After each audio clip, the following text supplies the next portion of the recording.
느헤미야 1장의 내용을 설명드린 거고요. 그러니까 여러분들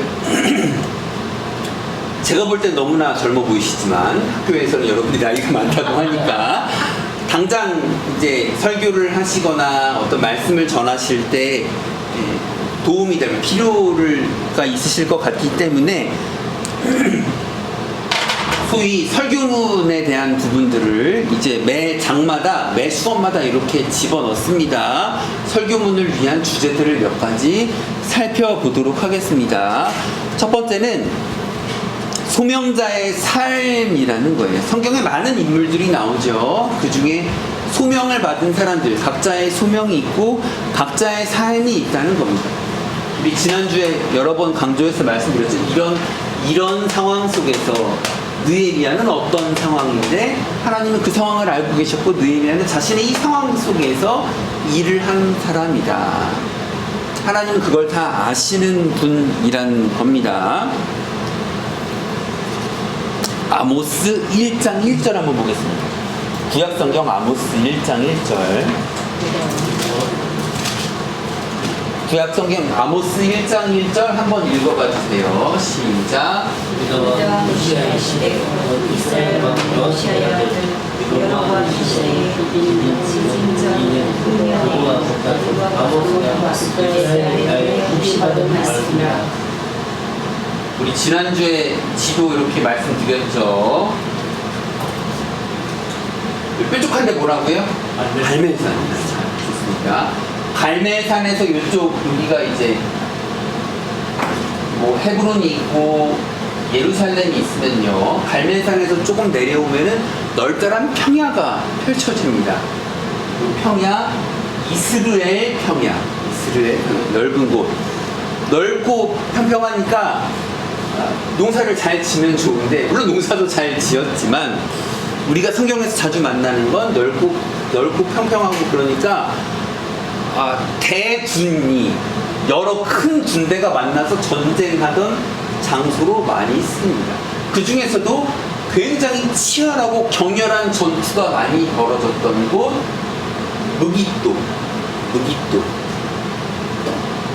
무기또에서 너무나 치열한 전쟁들이 많이 벌어졌기 때문에 나중에 이 세상이 모두 멸망할 때에, 세상이 깡그리 망할 때에 여기서 아주 큰 전쟁이 벌어져서 다 죽겠구나. 무기또.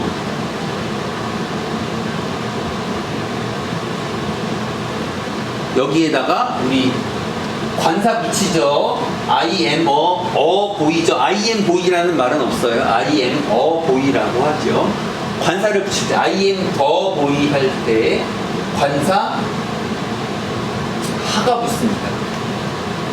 그래서 하무기또, 마지막 전쟁 아마겟돈의 이야기의 원형이 되는 곳이 무기또 전투를 염두에 두고 이야기를 하는 것입니다.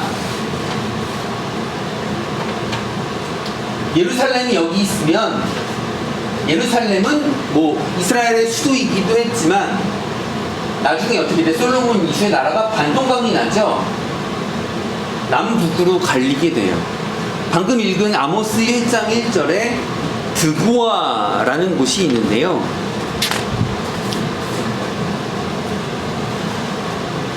드고아가 예루살렘보다 조금 더 아래쪽에 있습니다. 무슨 말이에요? 드고아는 남쪽이에요? 북쪽이에요? 남쪽이라는 말이에요. 남왕국이라는 말이에요. 다시 한번 아모스 1장 1절을 보실까요? 유다왕 우시아의 시대, 곧 이스라엘 왕 요아스의 아들 여로보암의 시대. 무슨 말이에요? 아모스는 유다 사람인데, 유다 드고아 사람들이 유다 얘기만 하면 되지 이스라엘 얘기는 뭐하러 해요? 이상합니다. 이스라엘 왕 요아스의 아들 여로보암의 시대.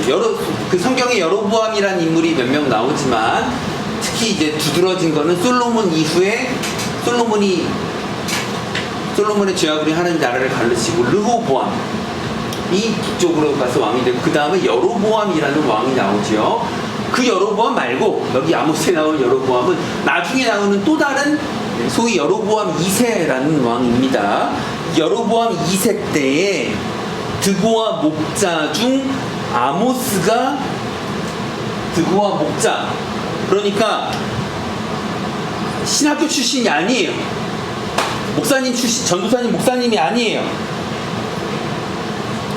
목자인데 아모스가 이스라엘에 대하여 받은 이상으로 받은 말씀이에요. 아모스 1장이 이렇게 시작해요. 마지막이 굉장히 이상한 말인데 무슨 말이죠? 이스라엘에 대하여 이상으로 받은 말씀. 구약성경을 보시면 분명히 구분해서 이야기합니다. 남유다를 이야기할 땐 유다야, 예루살렘아, 베들레헴아 라고 이야기를 해요.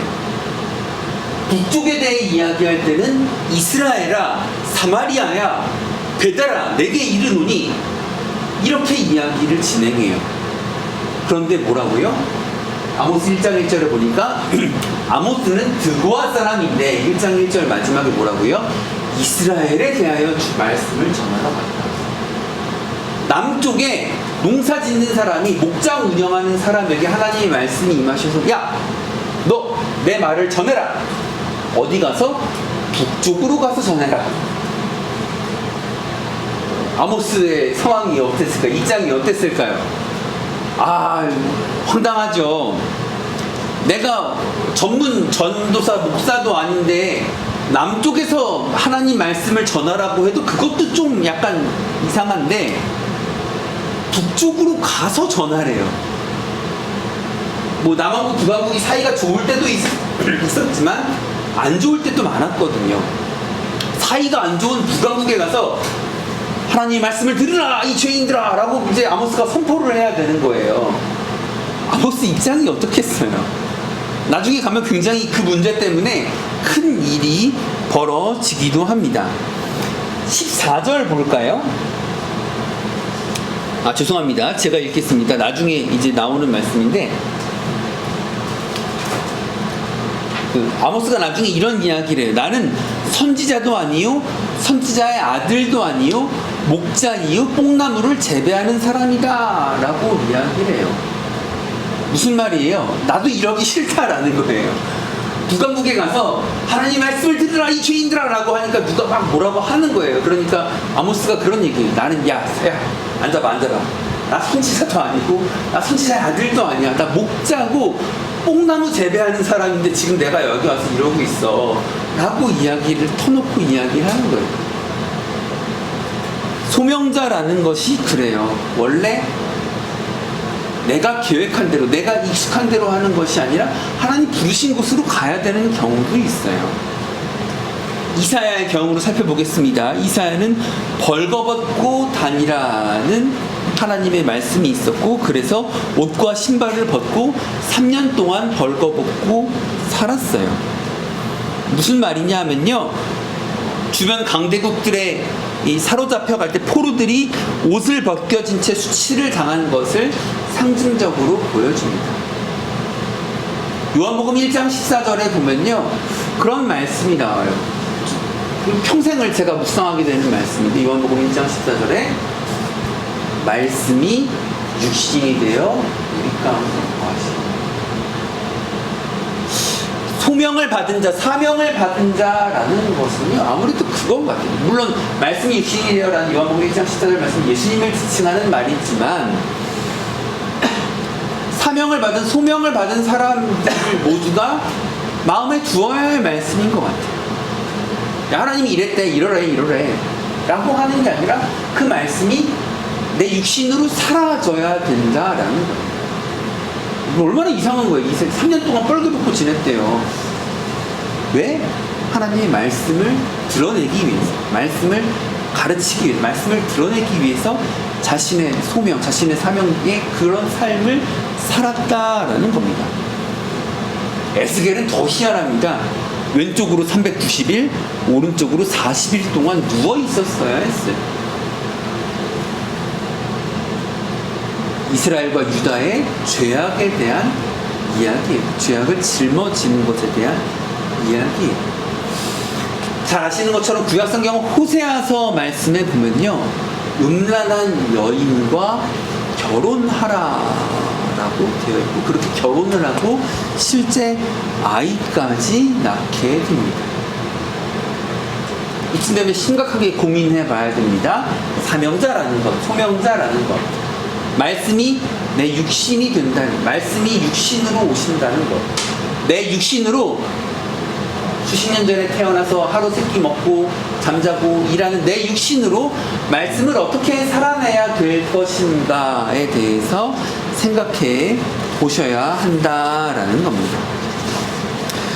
한 장 넘기시면 14쪽이 있는데요. 14쪽은 조금 제가 내용 편집을 잘못된 부분이 나중에 발견돼 가지고요. 오늘 아까 나눠드린 종이 뒷면 보시면 됩니다. 나눠드린 종이 있죠, A4. 뒷면 보시고 여기 페이지 딱 껴놓으십시오. 죄송합니다. 잘못 프린트가 됐습니다. 제가 오늘 나눠드린 종이를 보시면 두 번째로는요, 소명자에게는 주신 말씀이 있다라는 거예요. 느헤미야처럼 약속의 말씀을 근거로 기도해야 된다라는 거예요. 느헤미야가 어떻게 했죠? 하나님 이렇게 말씀하셨었죠. 그 말씀을 기억하여 주옵소서. 그 말씀대로 내가 기도하고 그 말씀대로 이루어지기를 원합니다라고 기도하는 거죠. 성경에 그렇게 기도한 인물들이 나옵니다. 다윗의 기도가 있죠. 언약을 근거로 하는 기도. 사무엘하 7장에 유명한 다윗의 언약입니다. 내 집과 내 나라가 내 앞에서 영원히 보존되고 내 왕위가 영원히 견고하리라. 엄청난 말씀이에요. 엄청난 말씀이에요. 한 왕에게. 나중에 다윗이 이렇게 기도합니다. 주여 이 좋은 말씀을 하셨사오니 이제 원하옵나니 종의 집을 영원히 세워주십시오. 그 받은 말씀을 가지고 기도한다라는 거예요. 다니엘도 그렇게 기도했습니다. 예레미야의 말씀을 붙들고 황폐한 그 시기가 지나갈 것을 두 가지입니다. 지속되기도 하고 언젠가 끝도 나기도 한다라는 겁니다. 주여 들으소서, 주여 용서하소서, 주의 성을 위하여 속히 행하소서, 주의 말씀대로 속히 행하소서라고 기도했다라는 겁니다. 자, 이어서 우리의 기도는 어때야 되겠어요? 우리의 기도, 말씀을 가지고 기도해야 되는 거예요. 그래서 우리가 말씀을 잘 공부해야 돼요. 말씀을 공부하고, 말씀을 연구하고, 말씀이 육신이래요. 내 삶 가운데로 가지고 와야 돼요. 쉬운 말로 무기가 많아야 돼요. 말씀을 여러 개를 내 몸속에 지니고 있어야 돼요. 그때마다 기도할 때마다 하나님 이런 말씀을 주셨죠? 이 말씀을 가지고 기도합니다. 하나님 지난번에 저런 말씀을 하셨죠? 그 말씀을 가지고 기도합니다. 또 상황이 바뀌었을 때 하나님 또 성경에 보니까 이런 말씀일 때 이 말씀을 저에게 주셨죠? 이 말씀을 붙잡고 기도합니다. 나에게 주시는 말씀을 성경을 많이 읽고 그냥 읽는 것뿐만 아니라 연구하셔야 돼요. 말씀을 파고 들어보세요. 연구해 보셔야 돼요. 제가 오늘 참고 자료 많이 말씀드렸죠. 좀 어렵다 하더라도 잘 이해 못하겠다 하더라도 부딪혀 보셔야 돼요. 여러분 학생 때 아니면 어린 자녀들, 어린 조카들, 어린 학생들이 공부할 때 어때요? 지가 몰라도 일단 해봐야 돼요. 학교에서 수업 들어야 되고 학원에서 수업 들어야 되고요. 숙제로 해봐야 돼요. 그래야지 더하기, 뺄셈, 곱하기, 나누기를 익히게 돼요. 처음엔 어려워도. 처음에는 그게 얼른 안 들어올 수 있어요. 배우고 익혀서 나에게 주시는 말씀을 여러 개를 캐내셔야 합니다. 밭에 감추인 보화를 캐내듯이 말씀을 캐내셔야 합니다. 세 번째로 소명자의 행동을 생각해 볼 수 있습니다. 무작정 움직이는 것이라기보다는 준비하는 자세가 있으셔야 된다라는 거예요. 오늘 느헤미야 1장도 그랬죠. 우리가 느헤미야 수업을 계속하는데 느헤미야 수업 전반적인 내용은 느헤미야가 가서 성을 건축하는 내용이에요. 방해를 받고 방해꾼들과 옥신각신하면서 이거 일들을 처리하고 다양한 행정적인 일, 감정적인 일, 여러 일들을 처리하면서 성을 세우는 이야기예요. 그런데 그 전에 1장에서 뭐부터 시작하느냐? 느헤미야가 기도하고 준비한다라는 거예요. 왕에게 가기 전에 기도하고 나중에 이제 2장에 살펴보시면 느헤미야가 어떤 준비를 했다라는 것을 또 또 알아볼 수가 있습니다. 나중에 2장 수업에서 배우실 텐데 준비하는 느헤미야였다라는 거예요. 일단은 느헤미야는 기도하면서 준비했어요. 그리고 어떤 사건이 닥쳤을 때 어떤 현실을 알았을 때에 그것을 대비하는 마음을 가지고 있었다라는 겁니다. 성경에 요셉이라는 인물이 나오죠. 바로의 꿈을 듣고 보니 하나님께서 지혜를 주시는데 7년 동안 풍년이 있을 것이다. 7년 동안 흉년이 있을 것이다 라는 겁니다. 그래서 곡식을 저장하도록 준비했다라는 거예요. 단순한 개인적인 준비가 아니라 국가의 위기를 대비한 체계적인 준비였다라는 겁니다. 노아도 준비하는 사람이었죠. 하나님 말씀하신 대로 방주를 미리 준비하여서 홍수를 대비했습니다. 비가 내리지 않았는데 큰 배를 지었어요. 얼마나 우스운 이야기고 웃기는 이야기고 놀림받을 이야기예요. 그런데 그 방주를 지음으로써 자신의 가족들과 신앙의 백성들, 신앙의 가정, 언약의 가정을 지켜내고 많은 생명들을 지켜내게 되었다라는 겁니다. 사도 바울도 준비된 사람이었죠. 이 사람은 철저히 준비된 지적, 신학적 배경이 있었어요. 문화적인 이해가 있었어요. 그 이해와 준비로 선교 사역을 감당했다라는 것입니다. 영적인 열정과 더불어서 지적인 준비, 문화적인 준비도 했다라는 겁니다. 여러분들은 이 학교에 오심으로 공부를 하심으로 지적인 준비도 계속 해 나가고 계시는 거예요. 그래서 제가 자꾸 이런 거 써놓고 이런 거 지도 그리고 하는 게 이게 이치적으로 이해가 되셔야 돼요. 여리고를 지나 예루살렘으로 가는데 그게 뭔가 그게 뭐 사당에서 강남 가는 정도인 건지 서울에서 한 뭐 양평쯤 가는 정도인 건지 서울에서 부산 가는 정도인 건지 뭐 이런 감각이 있어야 성경을 입체적으로 이해를 할 수 있다라는 거죠. 그래서 그 이해한 것으로 아까 말씀드린 말씀을 캐내고 거기서 보화를 얻어내서 내 말씀으로 내 보물로 가지고 갈 수 있다라는 것입니다. 지도를 보신 김에 계속 이야기해 보도록 하겠습니다. 이렇게 지도 보면 이렇게 아시죠? 여기가 튀르키예, 터키, 이집트.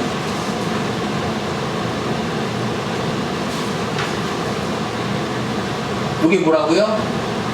갈릴리, 뭐 성경의 겟네사렛, 김네렛, 요단강 흐르고 사해가 있고요.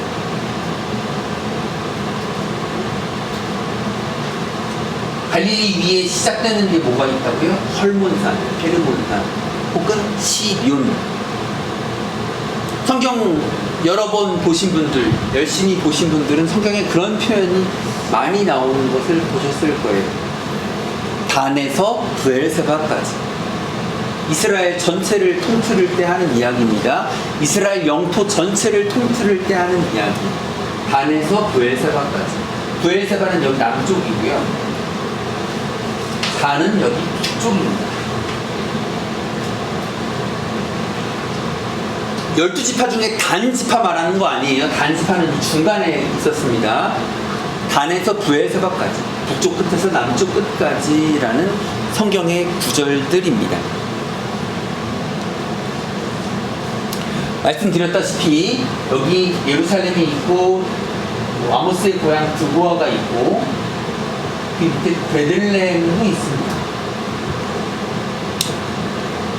남유다에 주로 있었던 지파는 어떤 지파죠? 어떤 지파들이 있었죠? 남북으로 갈라질 때 지파가 어떻게 나눠져요? 12지파가? 이스라엘에 12지파가 있는 건 아시죠? 아시죠? 요거 모르시면 제가 오늘 밤에 잠을 못 잡니다.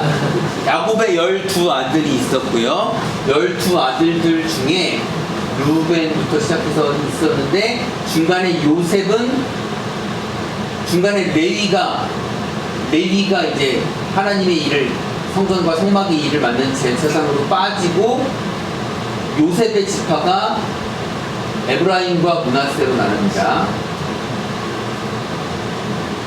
어쨌든 그래서 12지파가 됩니다. 12지파가 남쪽을 위주로 남쪽에 그러니까 다윗이 무슨 지파예요? 요거 나셔야 돼요. 네, 다윗이 유다 지파죠. 다윗 앞전에 사울이라는 왕은 무슨 지파였죠?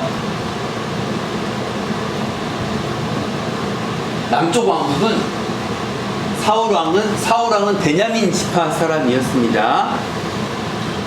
바울의 원래 이름이 뭐라고 그래요? 성경에 사울이 무슨 지파라고 그래요?